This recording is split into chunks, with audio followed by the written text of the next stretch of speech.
Às vezes, quando o vento bate de um jeito específico na janela do meu quarto, eu ainda sinto aquele cheiro de terra molhada e ferro. Não é a chuva. Eu sei que não é a chuva. É o cheiro de algo que deveria estar enterrado, mas que decidiu subir para me cobrar o resto da dívida. Dizem que quando você sai das trevas, a luz te protege, mas ninguém te conta que as sombras têm memória. Elas não esquecem o seu rosto. Elas não esquecem o som da sua pá batendo no chão à meia-noite. Eu mudei de cidade, mudei de nome e mudei de fé, mas ainda durmo com as luzes acesas, porque sei que, em algum lugar entre o lucro e o abismo, eu ainda pertenço a eles. Meu nome é Marcos. Hoje tenho 42 anos, mas a história que vou contar aconteceu quando eu tinha 30, na época em que eu achava que o maior medo de um homem era ver o saldo da conta bancária chegar a zero. Eu vivia em uma cidade do interior paulista, dessas onde o silêncio da noite é tão denso que você consegue ouvir o próprio sangue pulsando nos ouvidos. Eu tinha uma pequena oficina de móveis planejados, uma esposa chamada Helena e um filho de 4 anos que era o centro do meu mundo. Nossa vida era o que chamam de comum. O café coado de manhã, as contas empilhadas na geladeira e aquele cansaço crônico de quem trabalha 12 horas por dia e ainda sente que está afundando. A crise de 2014 não bateu na minha porta. Ela derrubou a casa inteira.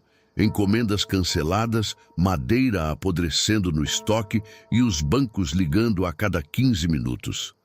Eu olhava para a Helena na mesa do jantar e via o reflexo do meu próprio fracasso nos olhos dela. A comida estava ficando mais escassa, o sorriso dela estava desaparecendo e eu estava desesperado.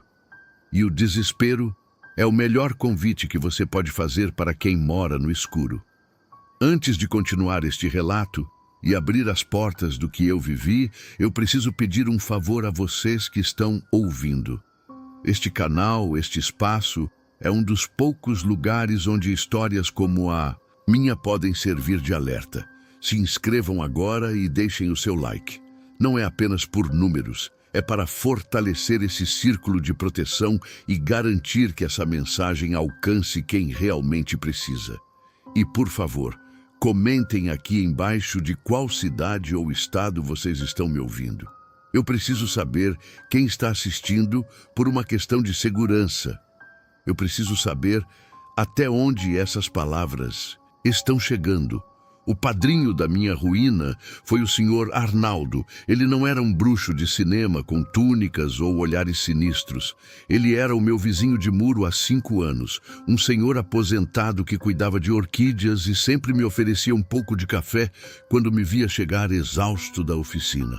Arnaldo era a personificação da respeitabilidade, calmo, de fala mansa e com uma conta bancária que parecia inesgotável para alguém que vivia de forma tão simples.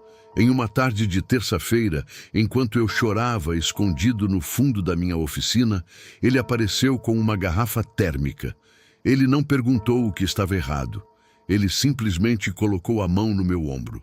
A mão dele era fria, uma frieza que parecia atravessar o casaco de brim e tocar o meu osso. Marcos, a terra é generosa, meu filho, ele disse com aquela voz que parecia um veludo velho. O problema é que as pessoas esqueceram como pedir. Elas gritam para o céu, mas o céu está longe demais. A solução para a fome sempre esteve debaixo dos nossos pés. Ele não falou em demônios, ele falou em energia represada. Ele disse que meu negócio não ia mal por falta de competência, mas porque o fluxo estava seco. Naquela noite ele me convidou para ir até o jardim dele. Não para um ritual, mas para uma conversa de negócios.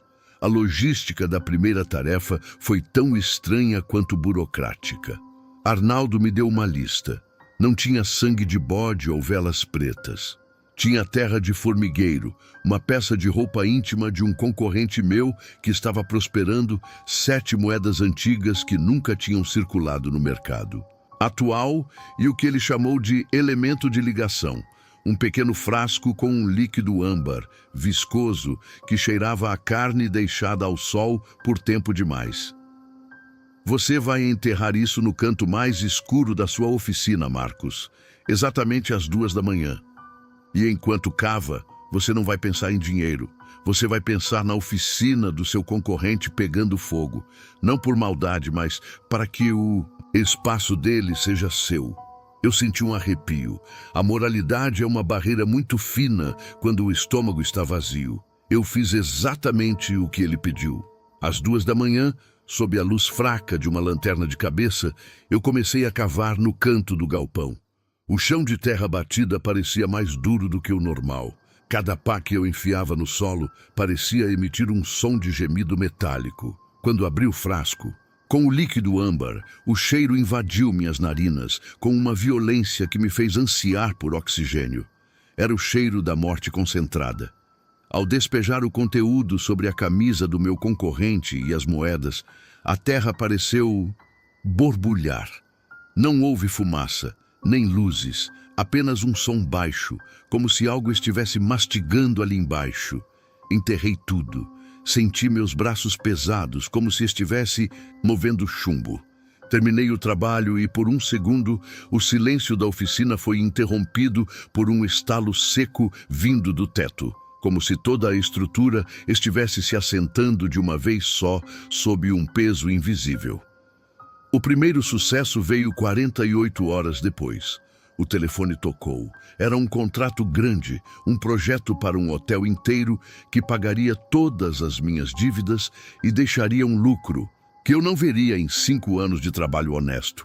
Eu deveria estar radiante. Eu abracei a Helena, nós choramos de alívio, eu comprei os brinquedos que meu filho tanto pedia. Mas a estranheza era absoluta. O clima na oficina tinha mudado. O ar estava mais denso, como se estivesse permanentemente carregado de umidade. E havia o cheiro. Não importava quanto desinfetante eu usasse. Aquele odor de terra revirada e algo doce, quase como flores apodrecendo, não saía do canto onde eu fiz o buraco. Naquela tarde, vi o Sr. Arnaldo no portão. Ele não sorriu. Ele apenas inclinou a cabeça levemente, me observando de longe. Os olhos dele, que eu sempre achei que fossem castanhos, pareciam mais escuros, quase fundos demais para um homem da idade dele. Ele não parecia mais o vizinho prestativo que cuidava de orquídeas. Ele parecia um proprietário conferindo se o seu novo investimento estava rendendo. Eu tinha o dinheiro. Eu tinha a solução. Mas pela primeira vez na vida, quando o sol começou a se pôr, eu senti que não estava mais sozinho dentro da minha própria casa. A prosperidade é uma máscara muito bonita, mas por trás dela o rosto apodrece rápido demais. Em 6 meses, minha vida parecia um comercial de televisão. A oficina funcionava em 3 turnos. Comprei uma caminhonete nova que brilhava sob o sol e a Helena não precisava mais contar moedas no supermercado. Mas, a cada nota de R$ 100 que eu contava, eu sentia como se um pedaço de pele fosse arrancado da minha alma. O sucesso não era meu. Era um empréstimo com juros de sangue. E o Sr. Arnaldo não demorou a vir buscar a primeira parcela. A primeira tarefa de manutenção, como ele chamava, veio em uma noite de lua minguante. Ele bateu à minha porta às 11 da noite, carregando uma caixa de madeira que exalava um odor metálico. Ele me levou até os fundos do terreno, perto de onde as raízes de uma mangueira antiga rachavam o muro.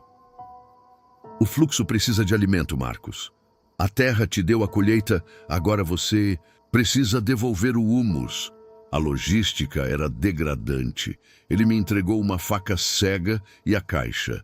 Dentro havia o coração ainda quente de um animal de grande porte e um punhado de terra retirada de um leito de hospital onde alguém havia acabado de falecer. Minha tarefa era moer aquele órgão com as mãos, misturá-lo à terra de hospital e enterrar tudo sob as raízes da árvore, enquanto repetia os Nomes de todos os meus novos clientes. Eu senti o sangue viscoso escorrer pelos meus antebraços, entrando sob as unhas, impregnando os poros de uma forma que sabão nenhum parecia resolver. A textura era de uma elasticidade repulsiva, e cada vez que eu apertava aquela massa orgânica, eu sentia uma náusea que subia da boca do estômago até a garganta. Eu não era mais um marceneiro. Eu era um carniceiro espiritual. E o pior era a sensação de que, enquanto eu cavava, algo lá embaixo estava puxando a pá, ajudando no trabalho, ansioso pelo banquete. A partir dali, o horror deixou de ser um evento noturno e se mudou definitivamente para dentro da minha casa. Começou com a temperatura. A nossa suíte, o lugar que deveria ser o meu refúgio com a Helena, tornou-se um sepulcro gelado. Não importava que fizesse 30 graus lá fora. Dentro do quarto, o ar era cortante e tinha um peso que dificultava a respiração. A Helena começou a definhar. Ela acordava todas as noites reclamando de um cheiro de carne podre que vinha do ralo do banheiro ou de trás do armário. Eu dizia que era encanamento velho, que era a umidade da madeira, mas eu sabia.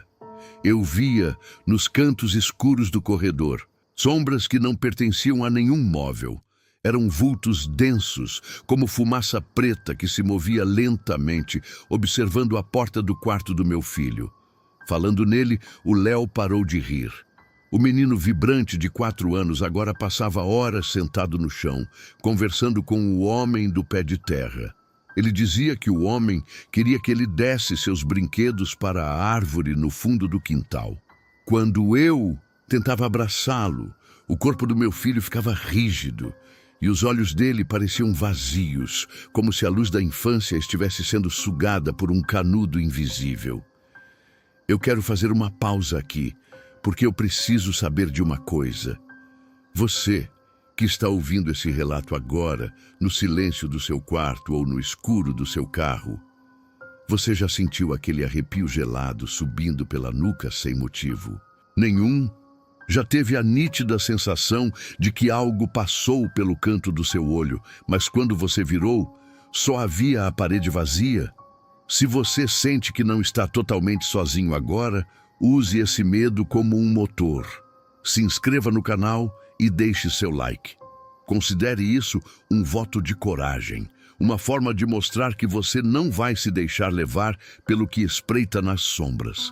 Façam isso agora, antes que a parte mais pesada comece. Eu tentava racionalizar. Eu olhava para a piscina que tínhamos construído e pensava: estou fazendo isso pela segurança deles. Antes passávamos fome, agora temos tudo.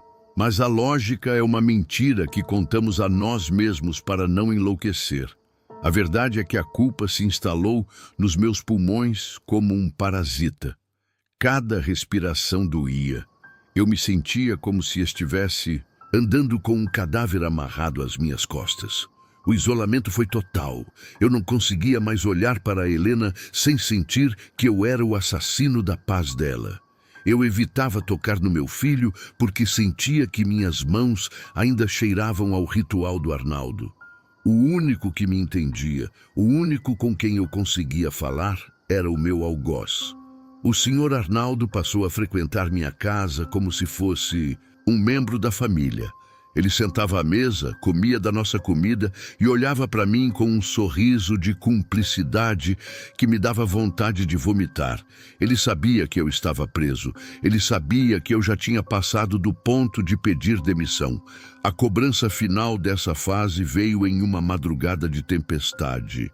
Arnaldo me chamou até a cerca. Ele estava encharcado, mas a água parecia escorrer por ele sem molhar sua pele, como se ele fosse feito de pedra.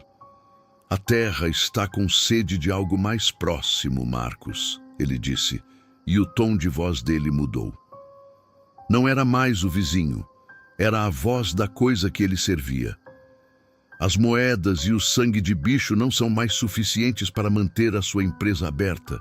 Alguém do seu sangue precisa pagar o tributo do sucesso. Ele me entregou um pequeno embrulho de couro.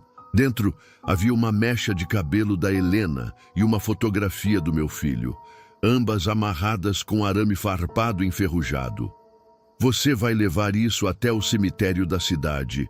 No túmulo mais recente, aquele que ainda não tem placa, você vai enterrar isso a 1 metro de profundidade. E enquanto enterra, você vai dizer: eu ofereço o vínculo para manter o trono. Eu tremi. Oferecer o vínculo? Isso significava entregar a conexão espiritual que eu tinha com eles. Significava que eles deixariam de ser minha família para serem propriedade daquela força. Eu tentei recusar, eu gaguejei que não podia fazer aquilo.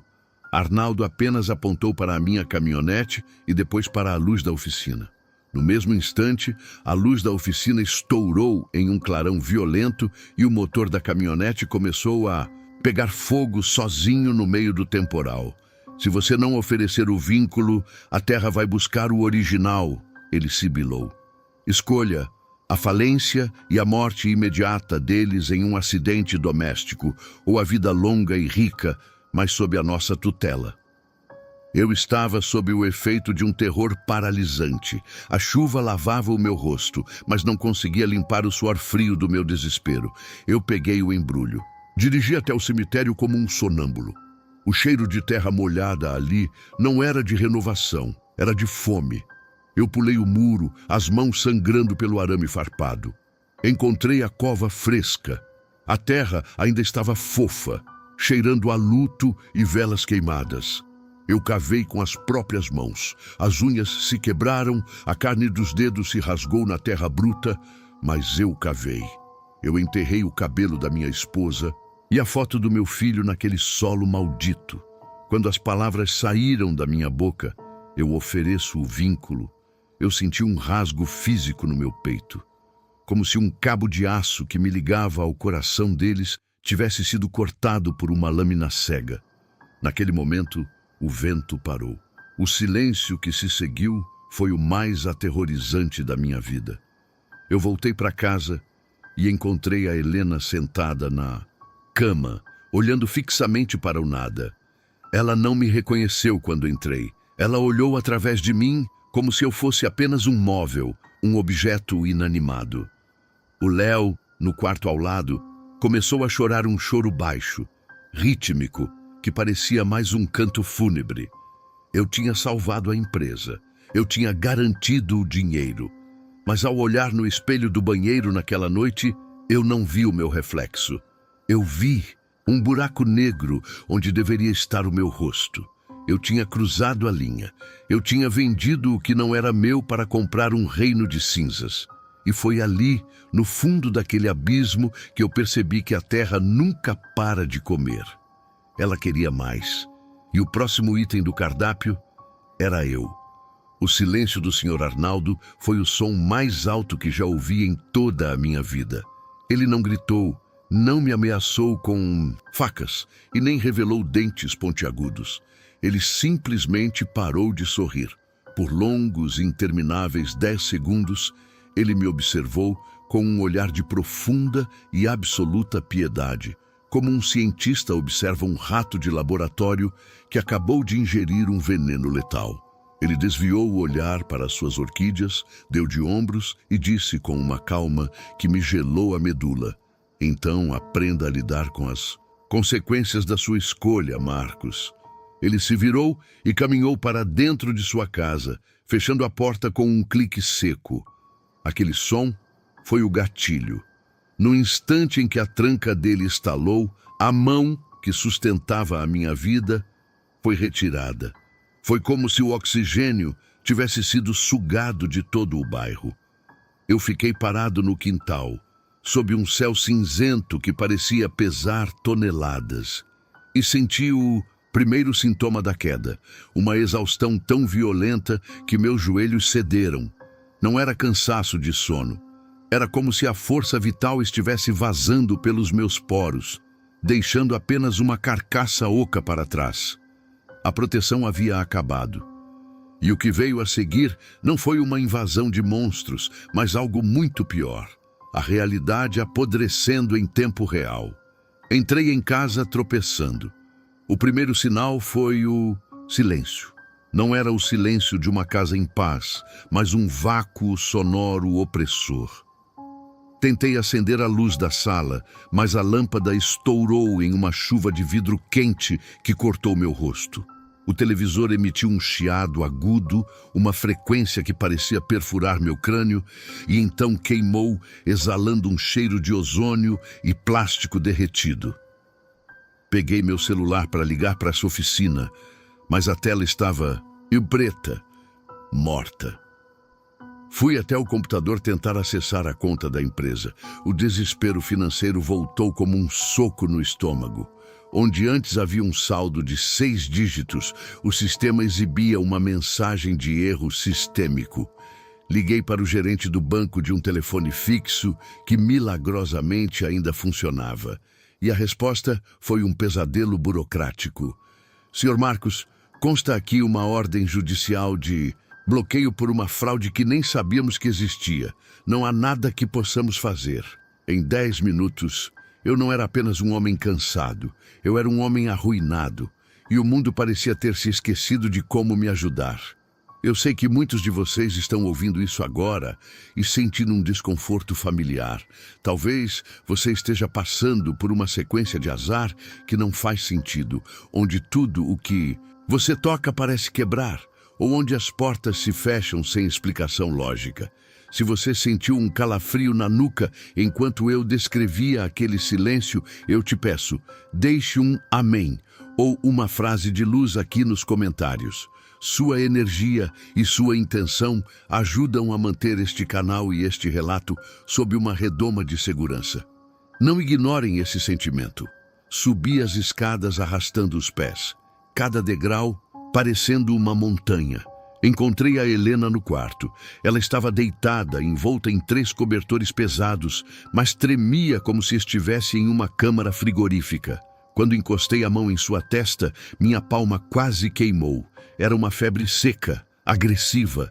Peguei o termômetro, 36 graus.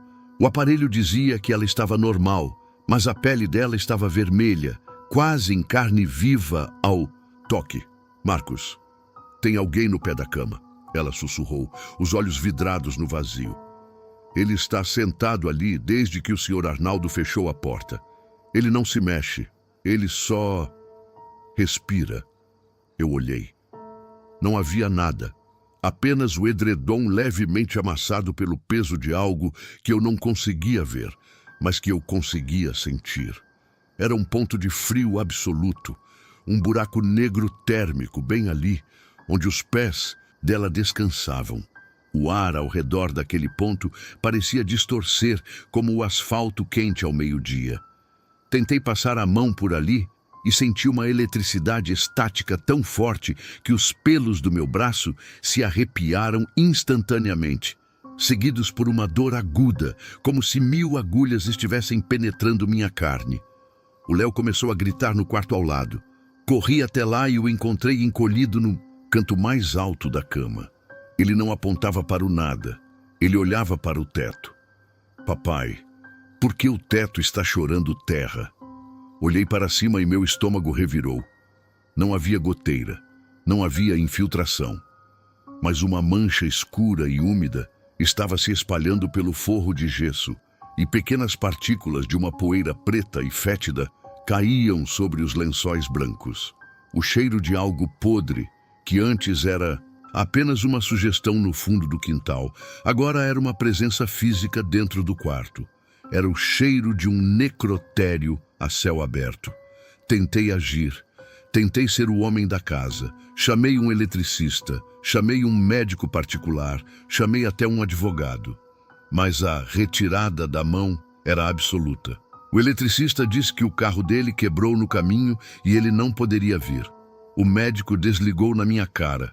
Quando tentei explicar os sintomas da Helena, dizendo que eu estava passando um trote, o advogado me informou que meu caso era indefensável e que eu deveria me preparar para o pior. Eu estava preso em uma prisão de ecos. A casa, que eu comprei com o sangue da alma da minha família, agora era um organismo vivo que nos rejeitava. O som de passos no andar de cima tornou-se constante. Alguém, ou algo, caminhava de um lado para o outro sobre nossas cabeças. Um caminhar pesado, arrastado, como se estivesse carregando correntes feitas de terra e ossos. A comida na geladeira apodreceu em questão de horas. Abri uma caixa de leite e o que saiu foi um líquido cinzento e coalhado, com um gosto amargo que grudou na minha língua por dias. O desespero da impotência é a pior tortura que existe. Você vê as pessoas que ama definhando diante de seus olhos e percebe que todas as ferramentas que você usou a vida inteira, o dinheiro, o trabalho duro, a lógica, são inúteis contra o que você mesmo convidou para entrar. O pacto era a única coisa que segurava o caos. Sem o Arnaldo para intermediar, as entidades que antes trabalhavam para a minha prosperidade agora vinham cobrar o que era delas por direito. Eu sentia 1000 olhos invisíveis me observando de cada fresta de porta, de cada reflexo de espelho quebrado. Eles não tinham pressa. Eles sabiam que eu não tinha para onde ir. Naquela noite, a febre da Helena subiu tanto que ela começou a delirar em uma língua que eu nunca tinha ouvido. Uma série de cliques e sons guturais que pareciam vir de algum lugar profundo sob a terra. O Léo parou de gritar e entrou em um estado catatônico, olhando fixamente para a mancha no teto, que agora tinha o formato de uma mão aberta.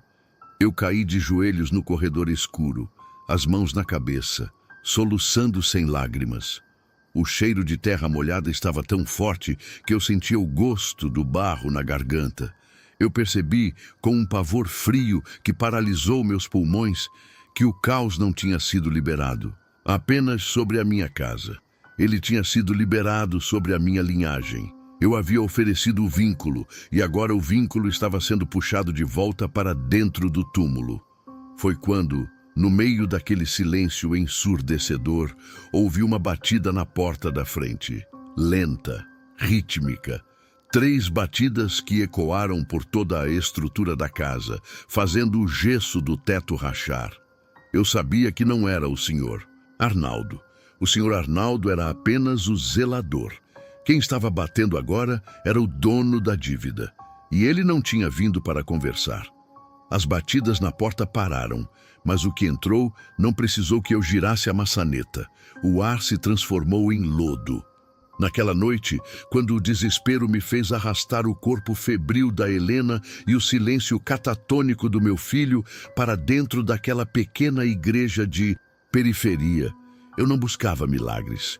Eu buscava um lugar onde o chão não tentasse me engolir. A libertação não foi um evento de luz e glória. Foi uma carnificina espiritual que durou 3 dias e 3 noites. Não houve palavras mágicas. Houve gritos que não saíam da minha garganta, mas das fendas que eu mesmo abri na minha alma. Cada oração feita por aqueles homens e mulheres parecia um ferro em brasa sendo encostado na minha nuca. Eu sentia como se ganchos invisíveis estivessem cravados no meu peito, puxando para fora algo que tinha se enraizado nos meus órgãos. Eu vomitava um fluido escuro, com gosto de terra e bilis, enquanto via o rosto do senhor Arnaldo se sobrepor às sombras das paredes, rindo do meu esforço. Para que o mal saísse, ele levou pedaços de mim. Eu sentia os tendões da minha fé se rompendo. Quando o último grito finalmente ecoou e o peso desapareceu, o que sobrou no chão daquele altar não foi um homem vitorioso. Foi uma ruína. A limpeza deixou cicatrizes que nenhum tempo apaga. O preço da nossa sobrevivência foi a cor da vida. Hoje, vivemos em uma casa nova, em outro estado, longe de orquídeas e vizinhos amigáveis. Mas a vida nunca mais recuperou o brilho. A Helena recuperou a saúde física, mas os olhos dela guardam uma névoa permanente. Ela olha para as janelas com um pavor que a impede de se aproximar do vidro depois que o sol se põe. O meu pequeno Léo, foi o que mais me custou. Ele voltou a falar, mas às vezes eu o encontro no corredor parado, sussurrando nomes que eu só vi nos livros que o Arnaldo me mostrava. Ele não me chama mais de papai com a mesma inocência. Ele me observa como se soubesse que eu fui o homem que o entregou em um túmulo sem placa. A casa onde moramos agora é gelada. Não importa se o termômetro marca 40 graus no verão. Dentro das nossas paredes, o hálito da morte ainda circula. Eu sou uma propriedade marcada. Eu sei que o Sr. Arnaldo ainda está por aí, cuidando de suas flores em algum jardim, esperando que eu baixe a guarda. Eu sinto a presença dele quando o telefone toca e ninguém fala nada do outro lado. Eu sinto que sou um fugitivo com uma corrente invisível presa ao tornozelo. Se você acha que o meu silêncio é o fim, você não entendeu nada. Existe algo que eu vi naquele cemitério, um segredo que eu deixei registrado em outro vídeo aqui no canal, que prova que isso não parou em mim. Isso está acontecendo com mais alguém agora, neste exato momento. Se você tiver coragem de ver o que acontece quando a porta se abre por completo e o que realmente habita sob a terra daquela fazenda, assista ao relato que deixei no primeiro comentário fixado, mas esteja avisado. Depois de ouvir aquilo, não há mais volta. O conhecimento é o segundo passo do pacto. Eu contei essa história para me libertar, mas agora que terminei, sinto um peso diferente. Ao dar voz a essas lembranças, eu sinto que as sombras que me perseguiam encontraram um novo rastro para seguir. Elas viajam através da voz, através da frequência do áudio, através da sua atenção. Ao me ouvir, você abriu uma pequena fresta na sua própria realidade. Eu preciso te perguntar uma coisa, e quero que você seja muito sincero. Comigo, que horas são aí agora? Onde você está enquanto ouve minha voz? Você já verificou se a porta da sua sala está realmente trancada? Verifique agora, não espere o vídeo acabar.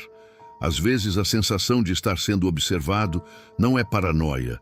É apenas o dono da dívida conferindo o novo endereço. Comente aqui embaixo o horário exato em que você terminou de ouvir este relato.